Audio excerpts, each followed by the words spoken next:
She was called the most beautiful woman in all of Asia, but Roxana of Bactria wasn't just a bride. She was a bargaining chip in the world's bloodiest empire deal. Her husband, Alexander the Great, her betrayer, her father. To seal an alliance that would change the fate of continents, Roxana was reportedly handed over not just to Alexander, but to her father's own abuse. This isn't Greek myth. This is the twisted underside of history's most celebrated empire. And it ends in blood, betrayal, and a child murdered in his sleep. This is Historian Bunker, where we don't sanitize history, we rip it open. Subscribe now, like this video, share it with someone who needs to know the truth, and comment where you're watching from, because Roxana's story has been buried too long under Alexander's shadow. Now let's uncover the truth. High above the plains of Central Asia, Bactria shimmered in the summer sun, a rugged land of valleys, fortresses, and fractured loyalties. And in the center of it all lived a princess. Her name was Roxana, daughter of Oxyates, a Bactrian noble of high rank and ambition. In a kingdom carved between the Persian Empire and the steppe, every daughter was born with a price on her head. Roxana's childhood was golden, but not free. Her father raised her to be valuable. She learned court etiquette, languages, how to dance, how to serve wine, and most importantly, how to marry a king. She knew she'd never choose her husband. She just hoped he wouldn't be too old or cruel, but fate had sharper teeth. In 327 BCE, Alexander of Macedon invaded Bactria, fresh from burning Persepolis, fresh from killing Darius, fresh from crushing every enemy in his path. Alexander was no longer just a king, he was becoming a god in the minds of men. And Bactria stood in his way. Oxyates fled to the mountains, but eventually he saw what the others had seen. Alexander couldn't be beaten, only welcomed, so he sent an invitation and a daughter. Roxana was delivered to Alexander not on a battlefield but at a banquet. She didn't wear armor, she wore silk, and she was barely 16. Alexander, by all accounts, was captivated. Later historians would romanticize it, call it love at first sight, say he married her for beauty, not politics. But the truth is colder. Alexander needed local loyalty. The Bactrian tribes were too dangerous to rule by sword alone. And Roxana, she was the bridge. The marriage was political theater. Alexander dressed in Persian robes. Roxana was treated like royalty. There was music, wine, dancing, and the illusion of diplomacy. But Roxana knew the truth. She was being given away to stop a war, and she didn't get to say no. In the months that followed, she traveled with Alexander's army across India. Her youth was traded for prestige. She was a foreign queen in a Greek army, beloved by some, mistrusted by others. She ate at the king's table, slept in his tent, and likely watched him kill a man in a drunken rage, but she smiled through it all. Because to survive as a queen, you had to be softer than silk on the outside and harder than steel underneath. And Roxana was learning fast. She bore Alexander no children for the first few years. Some say he was too obsessed with conquest. Others say he distrusted her as a foreign wife. But when she finally became pregnant, it was different. Because by then, Alexander was already dying. And what would happen next would make her fight for more than a crown. Roxana's story is often dressed in legend. The Princess of Bactria, the Macedonian conqueror, a marriage said to unite East and West. But beneath the royal titles lies a question history refuses to answer clearly. Did her father, Oxyates, offer more than peace to Alexander? Ancient chronicles suggest a troubling dynamic, one of loyalty, sacrifice, and silence. Oxyates needed Alexander's trust. He needed to prove Bactria's loyalty after years of resistance. And in many cultures of that era, daughters were often caught between diplomacy and obedience. Some later interpretations hint that Roxana may have faced coercion at home before her wedding. She was very young, her father, a politically strategic noble. Her silence in all surviving records, deafening. There are no letters from her, no mentions of her youth, no tributes to her Bactrian heritage, nothing. She never returned home, not even after becoming queen. And that absence speaks volumes. If there was a cost to the alliance with Alexander, Roxana may have been the one who paid it. The Macedonian court welcomed the union publicly, but privately, many viewed her with suspicion. She was seen as a foreign queen, a political arrangement, a quiet figure at Alexander's side, not a celebrated consort. Yet Alexander kept her close. Was it affection, duty, guilt, or a cold political move? No one knows, but Roxana followed him across continents, through war and fire, always watching, always silent. Her position was powerful but fragile. In ancient Bactrian legends, they called her the Bride of the Mountain, who carried no laughter. She was smart, reserved, loyal, and somehow still standing in a world that offered women little more than survival. When she became pregnant, everything changed. Suddenly, she was more than a queen. She was the vessel of Alexander's legacy, but her silence remained. No celebration, no announcement, just a waiting game. Because as Alexander's health faltered in Babylon, Roxana's role shifted from queen to potential regent, and the empire began to watch her not with suspicion, but with fear. What if she birthed a son? What if her child inherited the empire? What if the girl from the mountains, quiet, foreign, unshakable, held the future in her hands? That future was about to arrive, and so was a world determined to rip it from her. Alexander the Great was dead, just 32 years old. No heir at his side, no will, no succession plan. And somewhere in the shadows of Babylon, Roxana stood pregnant, isolated, and surrounded by vultures. In a single breath, she transformed from queen to liability. Macedonian generals wanted a new ruler. They wanted order. What they didn't want was a foreign woman with a foreign child who could lay claim to the throne. So Roxana made her first brutal move. She sent word for Statera, Alexander's Persian wife, to come meet her in Babylon. Statera never left that palace alive. According to Plutarch, Roxana murdered her. Quietly, effectively, the other wives too. Anyone who might carry Alexander's blood was wiped away. The widow had become the executioner because Roxana knew the womb was power, and hers was the only one that mattered.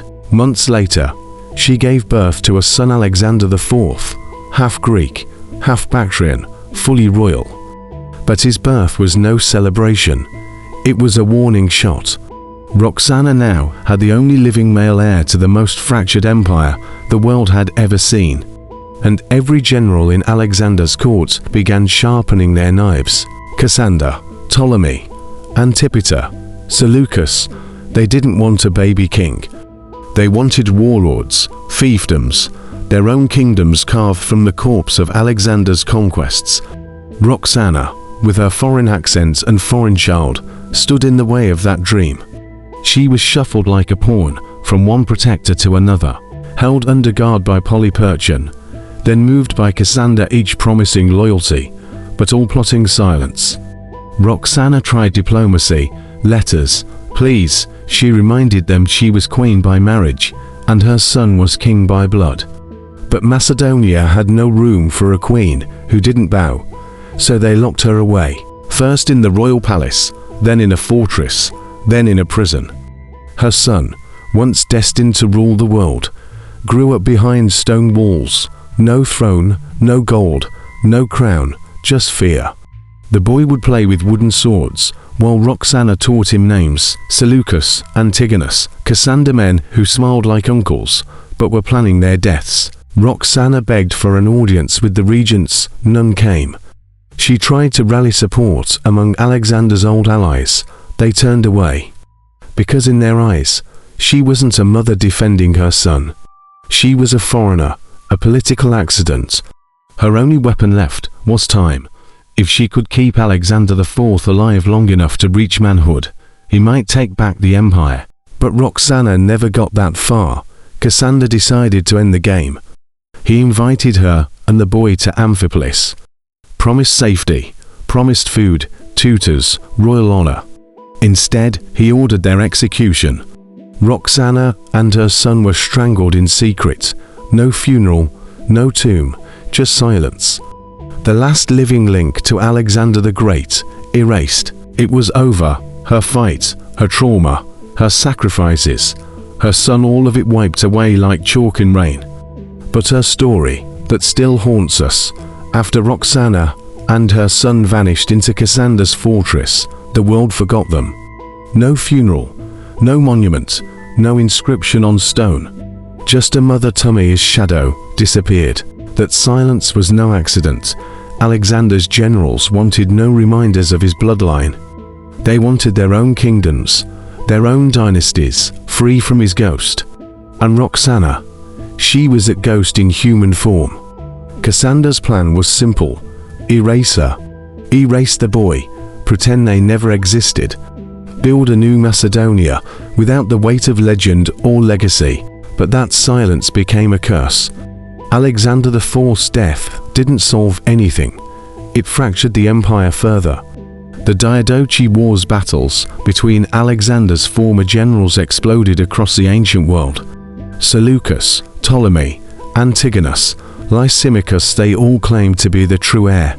But deep down, they knew none of them had royal blood. The throne was a corpse, and they were vultures. Cassander ruled in Greece, but was never loved. His name would be remembered with bitterness. Seleucus carved out an Eastern empire. Ptolemy took Egypt, starting a dynasty that would end with Cleopatra. But Roxana's legacy, it haunted them all. She became a legend in whispers, the queen who vanished, the mother of a murdered prince, the Bactrian bride who outlived Alexander, but not his ambition. Some say she was buried near Amphipolis. Others say her body was thrown into the sea. We may never know, but her son. He was the last flicker of the Alexandrian flame, and with his death, the dream of a united empire died too. The irony is cruel. Alexander had conquered the known world, only to leave it in the hands of men too small to carry it. And Roxana, she had tried to preserve it for her son, for her people, for herself. But she was never meant to survive. The system wasn't built for women like her. Women who remembered. Women who refused to vanish quietly. Women who had been used but never truly broken. She had fought assassins, courtiers, soldiers. She had killed rivals, bargained with generals, raised a child in captivity. And all of it ended with a noose in a locked room. No witness, no justice. But history doesn't forget that kind of silence.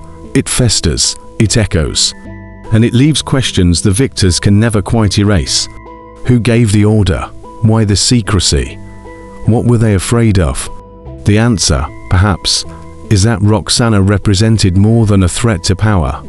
She was a reminder that behind every empire carved by men, there is often a woman whose story was crushed beneath the marble. And that sometimes, that woman mattered more than any of them dared admit. Roxana's name appears only briefly in most history books, a bride, a mother, a footnote. But her story, when you dig through the silence, is a mirror. One that reflects the brutality, fragility, and desperation that defined empires. And the women they devoured, no tomb has ever been found. No statue stands in her honor. No preserved portrait survives. But still, her presence lingers in whispers, in shadows, in ruins. She was the last queen of a united empire. And she didn't die in battle or glory. She died waiting. Waiting for her son to grow old enough to take what was his. Waiting for justice that never came. Waiting for a world that would rather forget than admit what it did to her. She was a survivor. But some memories don't need marble to endure. They survive in questions. Why did Alexander choose her? Why did his generals fear her? Why was her child so dangerous that even his bloodline had to be erased? And why, centuries later, do we still look at a way when history whispers about it? The women who were traded, silenced, and then blamed for their own ruin. Roxana wasn't just a victim. She was a survivor, a strategist, a queen without a throne who clung to power in the dark. And when she was gone, the empire broke. Some call her cursed, others call her tragic. But perhaps Roxana was something rarer, a woman who forced history to confront what it did to her, even only in fragments. Because that's what legacy really is, not gold, not statues, not scrolls, but the questions that refuse to go away. Even now, debates rage on platforms like X, where historians, feminists, and amateur sleuths dissect her story. Some argue she was simply a pawn. Others say she played the game better than anyone. Some mourn her, others praise her silence. But no one forgets her, not anymore.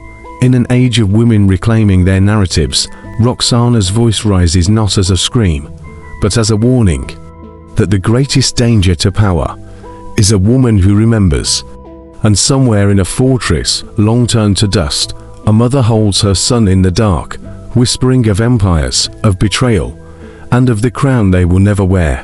But we remember, and in that memory, Roxana reigns. If this story opened your eyes, if you felt her silence, her rage, her sorrow, then help us restore her legacy. Like this video, comment below where you're watching from, share it with someone who thinks history is only about men, and subscribe to Historian Bunker for more hidden, horrifying, and heroic stories that mainstream history tries to bury. Because history isn't clean, it's broken, and sometimes its sharpest truths are carried by the women it tried hardest to forget that it is their story too.